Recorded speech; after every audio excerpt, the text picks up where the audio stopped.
Welcome. It's Woman to Woman. I'm so glad you could join me. Well, I think by now the holidays are over, and I hope that you had a wonderful holiday season. But I don't want you to just celebrate during holiday time. I want you to look at life as a celebration and think about the many ways that we can help each other, support each other, show love to each other every single day, and not just wait for the holidays to come around.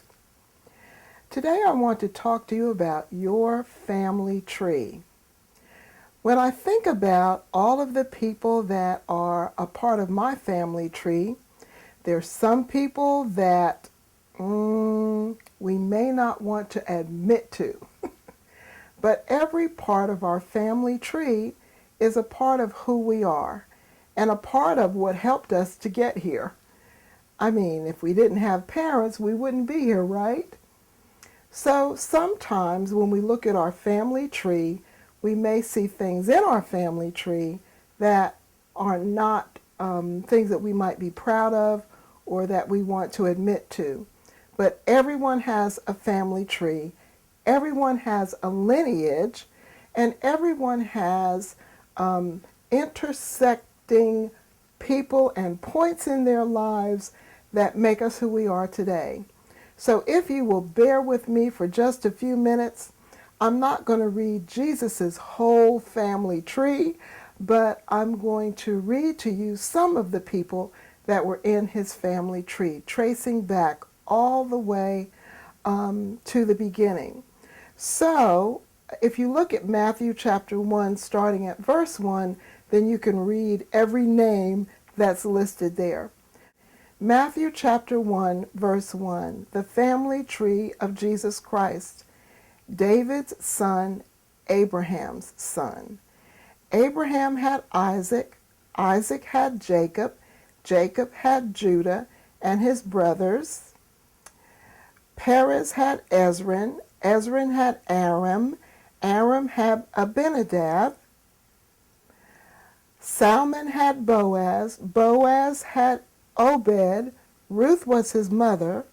Obed had Jesse, Jesse had David, and David became king.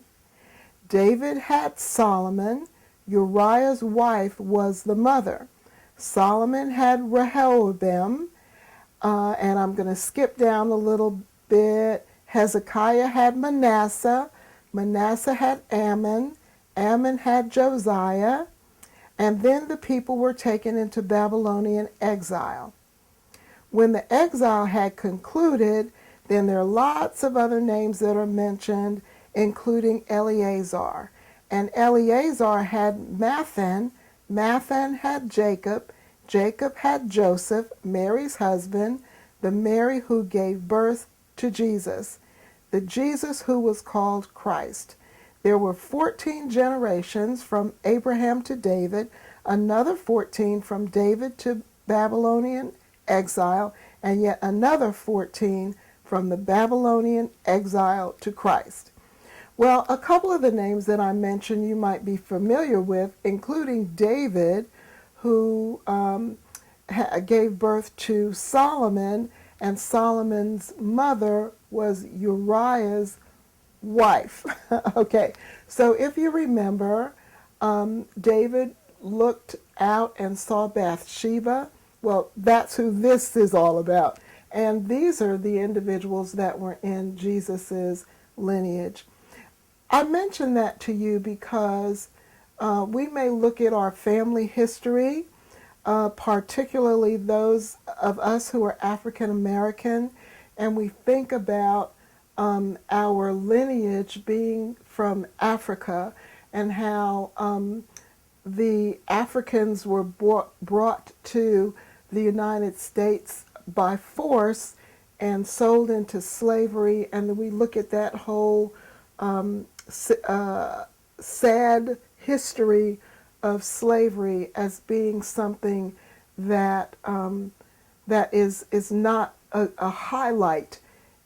And as a matter of fact, much of our history, much of our lineage, much of What we could know about our ancestors, we don't, because our history has been cut off because of slavery. Now, with the recent advances in DNA, if we choose to look at where we came from, we will be able to look back even to the tribe that our ancestors came from.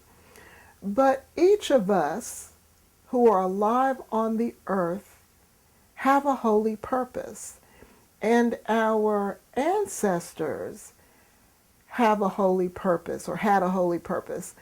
And all of the people, the human beings that were involved in being the descendants of Jesus had a holy purpose. If it were not for them, then we would not have Jesus Christ, the Messiah. So I want to talk to you about another holy family, or another family in the lineage of Jesus. And even though we are well beyond looking at Christmas season, when we talk about Jesus being born in a manger, there's so much more to that story. So let's look at Luke chapter 1, verse 76. The Bible says, "And you, little one, shall be called a prophet of the Most High, for you shall go on before the face of the Lord to make ready his," capital H, his ways, "to bring and give the knowledge of salvation to his people in the forgiveness and remission of their sins, because of and through the heart of tender mercy and loving kindness of our God, a capital L, light from on high will dawn upon us and visit us, to shine upon and give light to those who sit in darkness and in the shadow of death, to direct and guide our feet in a straight line into the way of peace. And the little boy grew and became strong in spirit, and he was in the deserts or wilderness until the day of his appearing to Israel, the commencement of his public ministry." Before Mary learned that she was going to be the mother of Jesus, her cousin Elizabeth, who had been barren, she and her husband Zechariah were unable to have children. And just months before Mary was to give birth to Jesus, an angel visited Elizabeth and said to Elizabeth, "You're going to have a son, and you're going to call his name John." Now, Zechariah, Elizabeth's husband, was a high priest. And as a high priest, it was his responsibility to go into the temple and to give offerings for the people of Israel. So he had to be a man of a good nature and character, and a confessor of his sins first, so that when it came time for him to give offerings, he could give the offering without guilt or without sin. So Elizabeth had been told that she was going to have a little boy. And so the angel went to Zechariah and said, "You're going to be a father." And they were older, and so when the angel said that to Zechariah, he doubted it. He said, "What? Are you serious?" Well, that's what he probably said in his own way, but he didn't believe it. So the angel struck him dumb, unable to speak. And this was in protection of what he might say that would cause John the Baptist not to be born. So he was unable to speak. And then the other strange thing was that the angel said, "You're going to call him John." And there was no one named John. The name John was foreign to them. And usually the firstborn son was given a name of his father's choosing and a name that meant something in particular to the father. So Elizabeth learned that she was going to have a baby, and when she was about 3 to 6 months pregnant, and the angel had appeared to Mary and told Mary that she was going to give birth to Jesus, then Mary's instruction was to go to visit her cousin Elizabeth. So she went to see Elizabeth, and when Mary came to Elizabeth, then John, who was in Elizabeth's womb, jumped within her womb, and it was a miraculous time. It was a time of comfort for Mary as well, because Elizabeth's birth of John was a miracle because she was unable to have children. So Mary was able to identify with a miracle taking place. And so Mary received strength in her heart because Elizabeth was pregnant. And there was prophecy and joy and praise that is spoken about in the Word of God, first delivered by Elizabeth, who pronounced blessings upon Mary and speaking who Mary was carrying in her womb, who was Jesus. But my point here is, in telling that whole story, is that John had a purpose in history, in spirituality. John proclaimed that Jesus is coming, and we must prepare the way for Jesus. He knew his purpose, and he was happy to walk in that specific purpose. John the Baptist didn't seek to be greater than who he was called to be. Did you hear that? John the Baptist did not seek to be greater than who he was called to be.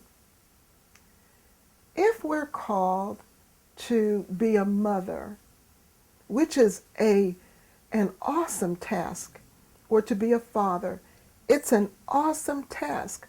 We need to think about what that task means and not seek to do anything other than that task. Now, we may have other responsibilities in terms of the jobs that we have, but right now I want to talk about the responsibility and role of a mother and of a father. For each of our children, Kimberly, now 35, Darian, now 33, and Daryl, now 26, it was our awesome responsibility to know who God had called them to be. And that doesn't mean that they are preachers of the gospel, because they're not, but they are lovers of the Lord. They have personal relationships with the Lord. So that was our first responsibility, to watch the way that they were going and to make sure that the way that they were going would help them to be strong in the Lord and to be strong in life. To be strong in the Lord and to be strong in life. There are many people who go into the ministry because they think it's an easy thing to do, a quick way to make money, a way to be seen, and a way to be noticed, and a way to be recognized, and a way to be loved, and a way to be regarded. And sometimes there are people who are ministers or pastors who may be good at preaching, but they may not be good in life. And it might be because they weren't taught the rules of life, but they practiced and rehearsed the ways of ministry.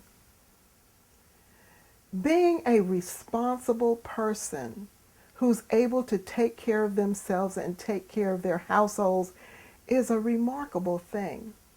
Recently, our youngest son, who I see walking into where I knew he was always going to end up, that's the other thing. As he was growing up and as they were growing up, they might have chosen certain things that they enjoyed doing. And they weren't harmful things, they were very good things. Some of them were artistic, some of them were business related, some of them were walking along someone else in order to support them.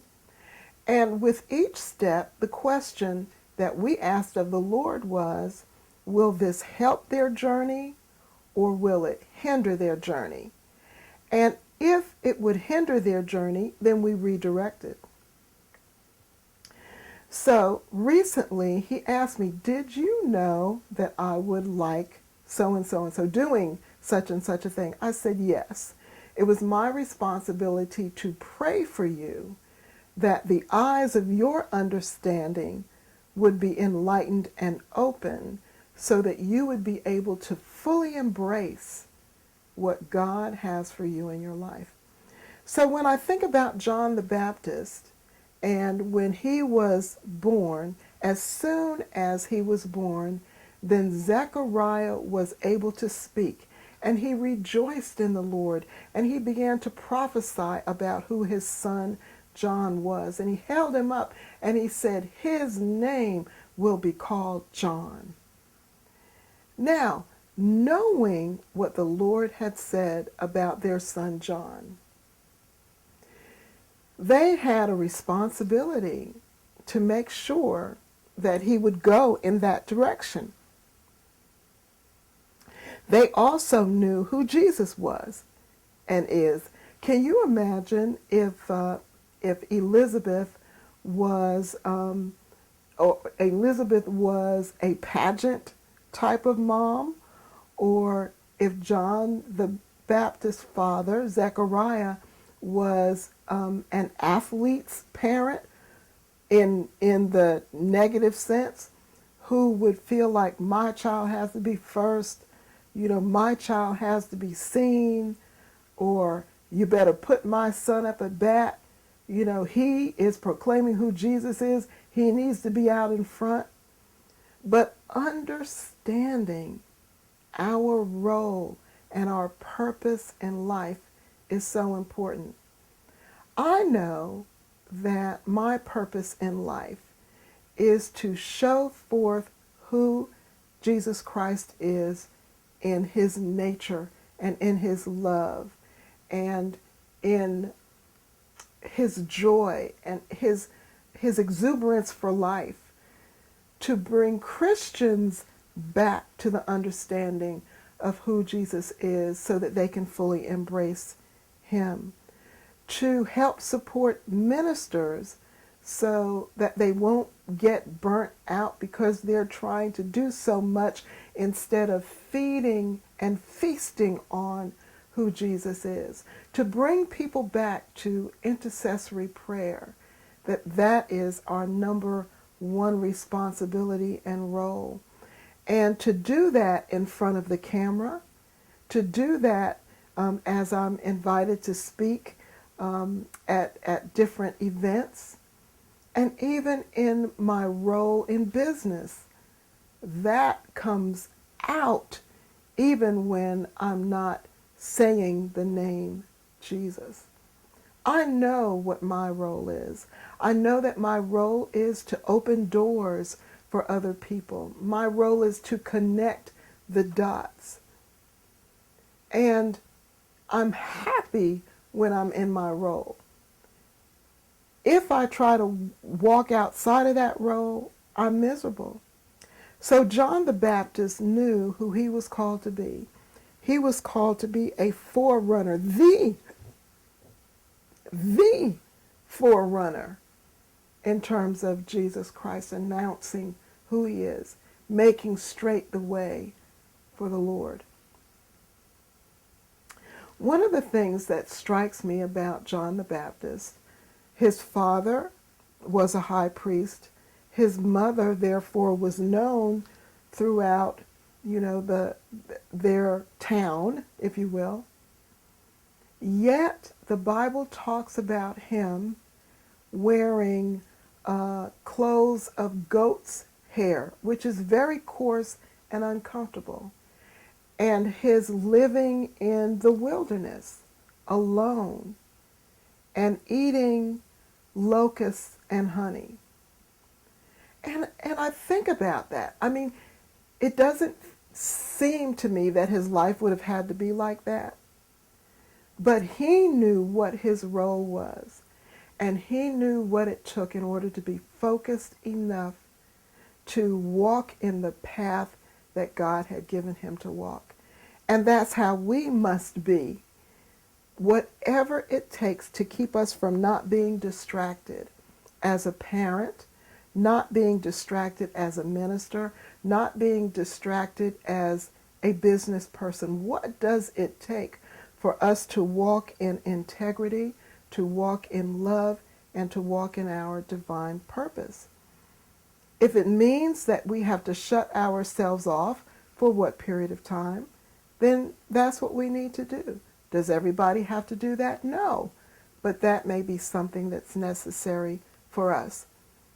If we see that we want something other than what the Lord wants for our child, or we're trying to relive our lives through our children, then we need to take a step back and say, Holy Spirit, harness my mouth, harness me in every aspect so that I can do the task that I am set to do.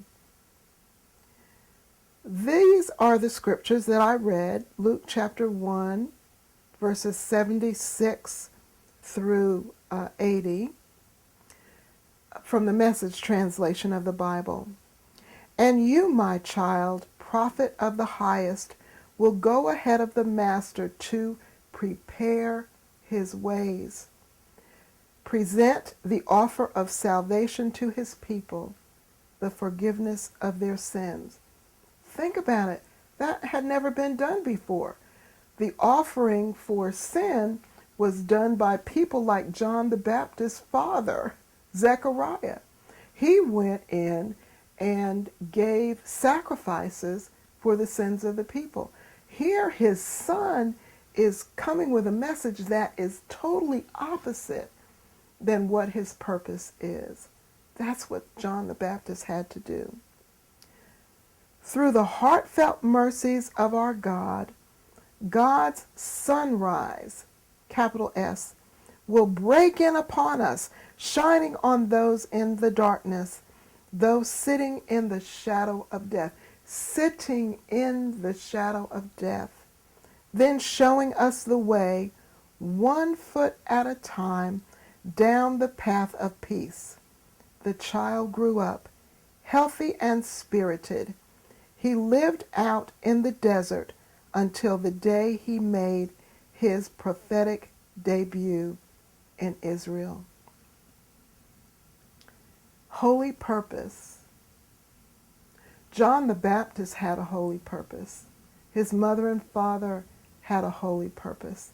And all down the line, from the very first, had a purpose in bringing John the Baptist to the point where he would be of such character and such strength that he would be able to introduce Jesus into the earth, to say, there he is, and recognize him as the one who had come.